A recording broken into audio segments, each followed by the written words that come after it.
Good morning, everyone. It is so good to see you here. I'm saying hello to those of you who have been jumping on from all over the world. Little bit sad because I don't see anyone from Kenya yet, but I'm determined that I will. But there are people here from the United States, from Northern Ireland, from Wales, from England, just all over the world, from Sweden and from Canada, from the Netherlands. Hello, Stephanie. It is good to see you. And of course, there are people now beginning to jump on from Winnipeg. We're a little bit slow here. We don't like to spring out of bed. Well, I shouldn't say we. Most people tend to get out of bed a little bit more slowly here in the ice and cold. I, however, am still springing up at 5:30 in the morning in case I miss anything. And I sort of think that's my way of living with hope. And we're inviting you all today into this journey of hope with us. Even though we're going to have prophetic conversation, some of it can be difficult, some of it is easy, some of it frees you up, some of it challenges. It is still a journey of hope without wavering that God has called us into in this day and in this hour. And we are looking for prophets all over the world. Anne-Marie says they stay in bed on their phone. Okay, we're not going to give out people's secrets, are we? But welcome to you and welcome to the journey with us. We are all on this journey together. And I'm so glad this morning to have two of my favorite people in the whole world, Mark, Birch, Machin, and Irene from England, from the north of England and from the south. I'm just, yeah, when I see your two faces in the window, it's like, okay, now I can be quiet. We know that's not true, but but I can be quiet because they are coming today full of goodness and full of revelation and full of the intent of the heart of the Father for each one of us. So Irene, let's start off with you this morning. Start to serve up for us some of the things that God has been putting on your heart. Well, good morning. Well, it feels weird to say good morning because it's afternoon for me, but it is. Hello, everybody. God has been speaking to me a lot through revelation in the past few weeks, which I always find a little bit stressful, I have to say. But what jumped out for today is Revelation 3 verse 10 that says, because you have kept my word about patient endurance, I will keep you from the hour of trial that is coming on the whole world to try those who dwell on the earth. And then it says, verse 11, I am coming soon. Hold fast what you have so that no one may seize your crown. And those verses were highlighted to me because God has been speaking to me a lot about perseverance. And I feel like we talk a lot about, at least in the world I am, we talk a lot about signs and wonders as a sign of an apostolic culture. But we tend to forget that actually the first apostolic grace is the grace of perseverance. And that I believe that this is a season where we're in, where God is calling us to persevere, that it's a season of warfare and of preparation, and where God is kind of stretching our muscles, which means that he's helping us build endurance, but we can't build that endurance unless we kind of go through the trials. Nobody builds endurance just by doing nothing difficult. You have to build your strength. And I believe that the way we build our strength and our perseverance is by kind of gazing on his face, seeking him and waiting on him and waiting on his word and feeding on his word. And I really believe that there's an encouragement for us to just kind of dig into the word. And for me, it was manifested by, let's read Revelation again, even if it's a difficult one, even if it's, actually there's truth, there's revelation in it. There's something that is stretching my muscles in this season because I'm going to need it for the season to come. So it's an encouragement for us to just like persevere. Yeah, it's really important that we're listening to the words that the prophets are speaking right now. Sometimes there's such a feast that our attention span tends to fade off, and weaken. But God is saying some very clear things right now that have to do with holding fast, which have to do with perseverance, with have to do with being strong and firm and knowing what we believe and why. Mark, just take us a bit further from what Irene has been sharing. Yeah, and I'm pleased that Irene have got the whole of the of England covered here from the north to the south. So I'm very happy about that from top to bottom. But yeah, Irene, I just like the fact that you're in Revelation and we're in the year 2022, and Revelation has 22 chapters. So 2022 Gregorian calendar, Revelation has 22 chapters. And so you're right on message, really. So, my feeling is because you're in the right book, you could read anything in Revelation. It'll be right on timing and everything else. So I think that's great. And actually, I just want to, I think what you just said there about perseverance really comes on to some of the things that we were talking about in the green room before. Oh, and before I forget, wisdom is mentioned 222 times in the Bible if it's the New King James Version. So 2022 really fits in there as well. So 222, wisdom. We need a lot of wisdom to navigate this time that Rebecca was talking about. And so you've been talking about perseverance there, Irene. And I just quickly looked up because I know it's in the Bible, and I just looked it up, just I knew it was in Romans somewhere, but Romans 5:3 connects perseverance, character, and hope. And Rebecca was talking about hope and how we have these things are actually. And Rebecca, you get up early because actually you're in hope. You're in hope for what the Lord's going to do. Yeah. I'm one of those people that actually annoyingly within a few seconds of the day, I'm actually full on 100% in. There is no lead-in time for me. So yeah, it's either delight or really annoying. So you can figure out which one. So Romans 5:3 about perseverance, character, hope is the fact that there's an aspect at the minute where character is really showing through, and also the lack of character showing through. So this is an opportunity in 2022 to actually choose character, because we need that character upon which that gifting will sit on. Yeah, because a good character will actually extend the point at which these gifts can reach. But you can be gifted in all lots of things, but if you don't have the character, your reach, your stretch, your influence becomes compromised, particularly in the face of challenges. Because without character, when you face challenges, you, depending on where you are on the orphan scale, you throw your toys out of the pram, or you quit and run away, which is really annoying if you're part of a team and somebody's relying on you, that as soon as it gets tight, as soon as the heat goes up in the kitchen, as it were, you run away, or you throw your toys out of the pram and you run away. And so because of that, then your character or it may be lack of character then not only impacts on yourself because you run away from the place you're meant to be, but you're letting other people's down as well. And so this kind of thing about character, I call people orphaning out on me.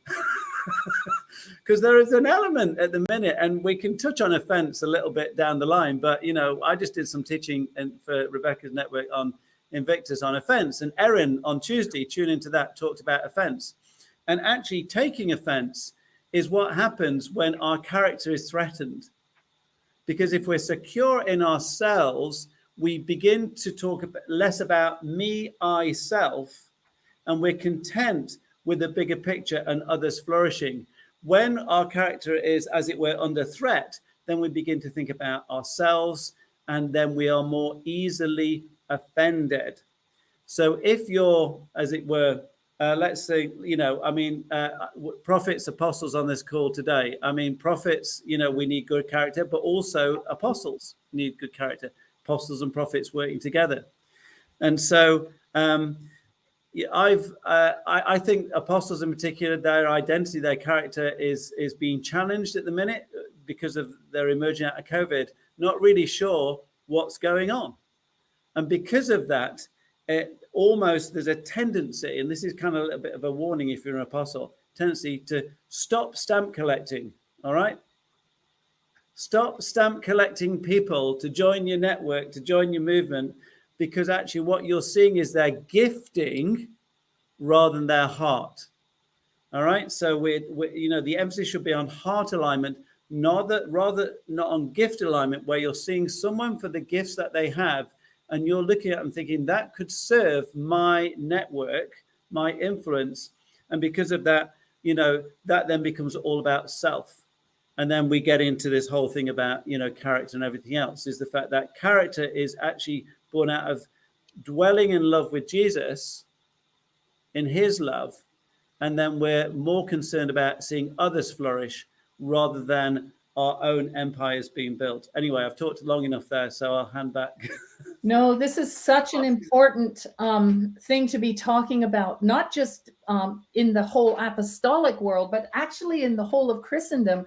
We're seeing more and more on social media, on different areas, where every one of us is being encouraged to build our empires, in quotations. And it's gone past, in many cases, the apostolic grace of building something that honors God. And it's actually an empire kind of mindset. And there you hear language all the time about I, and an overuse of the word I. In fact, sometimes I've just sat back and read things and counted how many times a particular person is using the word I. And you're actually shedding some incredible light on why that is.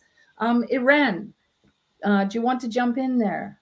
I really love what you said, Mark, about choosing heart alignment rather than gifting alignment. And I believe that this is one of the keys for the year that we're entering as well, is to make sure that we're aligning with the whole of our hearts, not just the bits that, it's going to help me to serve so and so. So I'm just going to align with half of my heart, but I'm still having like an idea of what I'm going to do next and how I'm going to step outside of, or up of this situation that I'm in. I really believe that there's something about the heart, and there's something that we're going to start doing in my little prophetic community, which is to start working on heart matters more than gifting. We're still going to develop the gifting, but actually if the heart is not in the right place, if the character is not built, then we're having flaky prophets, apostles, and beyond, like all the fivefolds of flaky Christians. And I don't think that Jesus is coming back for a flaky bride, so we need to strengthen ourselves. Yeah. Mark, how do we go about getting rid of the temptation of all that is shallow and fluffy and marshmallowy and, ego stroking in our world? That's great. I mean, Rebecca, you know me well enough. The fact that actually I spend a lot of time soaking in the being undone in Jesus, and actually, as a scientist, you see the processing of your DNA being repaired and seen to as it is being undone. All right, that's how little faults in us get repaired naturally, in our body. So how much more with our spiritual DNA is the fact that actually there are always things that actually the world can throw at us, and we can either make a home for them, or we can actually chuck them out. Say, actually, I don't own that. That doesn't suit me. But for those things that kind of slip under the radar and all this kind of stuff, then it's a continual process of really just being undone, being unraveled, and letting God say, well, actually, Mark, I've come across this. Do you really want this? Because it looks pretty ugly, and actually it doesn't suit you. It is so last year. In fact, this was never in fashion, so get rid of it. It doesn't suit the color of your eyes. Let's just get rid of it.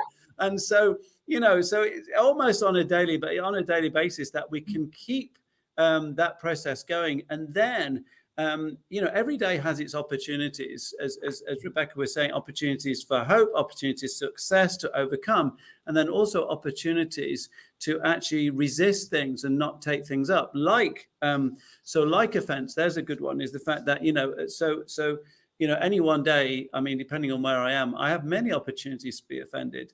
It depends whether you take that frisbee of opportunity and actually whether you engage with it or whether you overlook it.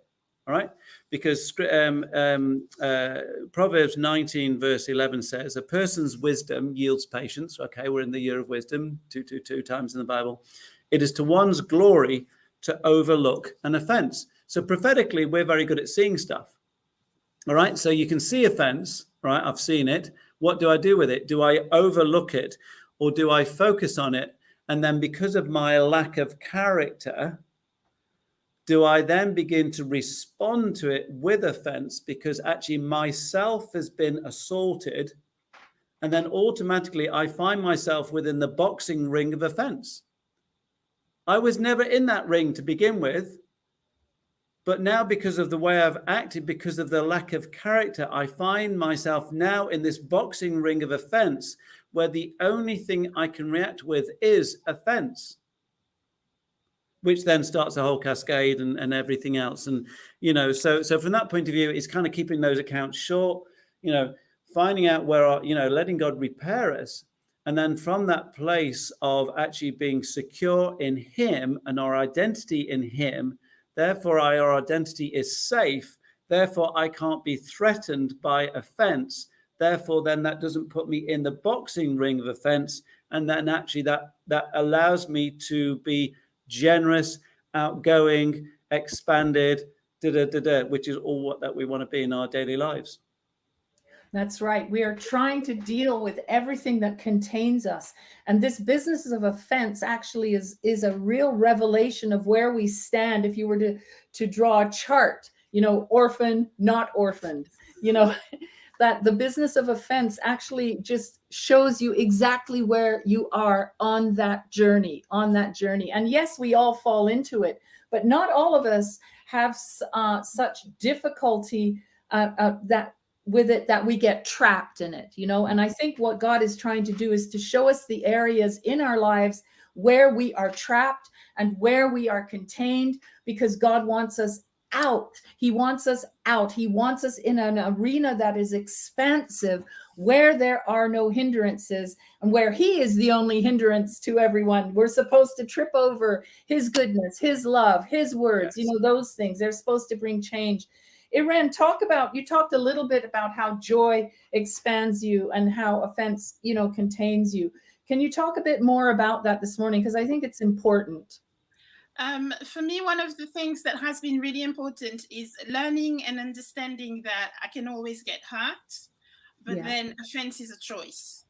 Yeah. So if I choose offense, then I'm getting myself in a tiny slippery slope that will then end up hurting me first, but also hurting the people around me, and also taint the way I prophesy. And I believe that I just don't want that to happen. So I've been working really hard on making sure that joy is always an option. So yes, I'm going to get hurt. And yes, it may take time to get out of the hurt. Sometimes forgiveness takes time. Sometimes processing takes time. And I think it's okay to take the time. But if I let myself go into choose offense, then all of a sudden I'm closing my box. And as Mark was saying, I'm finding myself in a boxing ring and I have to defend myself. When actually, if in my process of dealing with the pain, I choose, okay, at the end of the day, I trust God. At the end of the day, I know who I am. And at the end of the day, I can choose joy. And I'm going to find joy, because joy is actually what brings me back to who I am, what brings me back to the heart of the Father, what brings me back to the heart of worship, and what brings me back to the fullness of who God wants me to be. But it is, I think, a discipline. I'm not going to pretend that it's an easy one. It's a discipline that takes time. It's a discipline that takes people around you. And I have been extremely, extremely, extremely blessed by people who would not let me fall into offense. Rebecca, thank you very much. And who would kick my bum out of it when needed. And you need those friends. And I believe that in the season where we need to kind of grow our muscles and our strengths and everything, we need to be together. There's nothing more dangerous for me than the isolated Christian. It scares me. I think it's dangerous for themselves and for the people around them. That's not how God wanted us to be. We grow because we are in communities with people who know us, who can challenge us, who can tell us, hey, you are not acting like the fullness of who God wanted you to be. You're acting like an idiot right now. You have a choice. You still have a choice. So yeah, I would say choose joy. That is such an important thing to remember, that the joy of the Lord is our strength, but it's not just our strength during when times are good. It becomes a weapon, a pathway to health, a pathway to hope, all of those things during difficult times. And this is what God has us in training for right now, is for these sober times, how to live well in sober times, which is sort of an awful word, but it's during those times that we learn to find the doorway to the house of wine, to the house of joy. And we learn that it's not just one static door that we have to push really hard, that it's well oiled, because there are things that we learn, wisdom from God that we learn, say in the house of mourning or the house of difficulty. And there are things that we need and we learn in the house of joy. So we, as prophets of God, need to learn to live well in both of those situations. And that establishes us well in the heart of God, because we begin to understand his ways and what he wants for us. Mark, let's just shift gear a little bit. And if we've not got that much longer, but if we go over a little bit, I don't think it will be a crisis. But share just a little bit of what you shared on Soul about this coming year that you're sensing, if you could. Yeah, no, that's very kind, Rebecca. Before I do that, can I just throw in, Irene is absolutely right about Deuteronomy 25:18 says, when Israel was weary and worn out, the Amalekites met you on your journey and cut off all who were lagging behind. In other words, don't be cut off from the body. Just don't. I mean, and there's another scripture as well in that. Well, so yeah, you have to say then, don't lag behind. Exactly. That's right. Don't do your own thing, your own Lone Ranger and all that kind of stuff. Yeah. So no, absolutely. This year is a very exciting year. It's a year for reformers. We're all, and you're thinking, well, that's probably someone else. No, it's you. Whoever's listening to this broadcast, particularly because the way Rebecca shapes it, you are all reformers. So what are reformers? Reformers are they're pioneers. They're not settlers. Yes. They're entrepreneurs. They're not corporate management. They're discoverers of the new. And we've talked about, Rebecca just said, we want, God wants us out. He wants us out of where we are. And the fact that, very much, I'm very much a prophet, apostle, prophet type of thing. So John 9:7 says, that the blind man went to the pool of Siloam. He sent him there. And as he went, he could see. So actually being sent out of where we are allows us to see more. Does that make sense? So really, we just need to get out more. And then we start seeing. But anyway, I'm just going to give you 7 bullet points, all right? So the reformers are coming and are rising. We're reformers. God's calling us to rise, to come out of where we've been hiding, to come out in 2022. It's a time of harvest. Miracles, we're going to get more visible because of that. The reform, we will actually be part of seeing stepwise change in growth. It's almost like what's called a hockey stick growth, is the fact that actually God is pointing out to us a point of inflection. When you see a hockey stick, it goes along and then it goes up. In entrepreneur language, companies go bubbling along, then all of a sudden there's a point of inflection, and then their profits begin to take off, their growth takes off. For those who can see, all right, and if we can't, go to the pool of Siloam. Yeah, come on. Yeah, so we need to get out so we can see.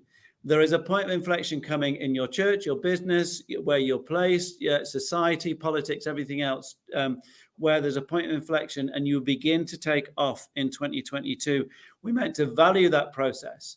As doors are closing, the Isaiah 22:22 famous passage for transition anyway, but in 2022, it's very pertinent.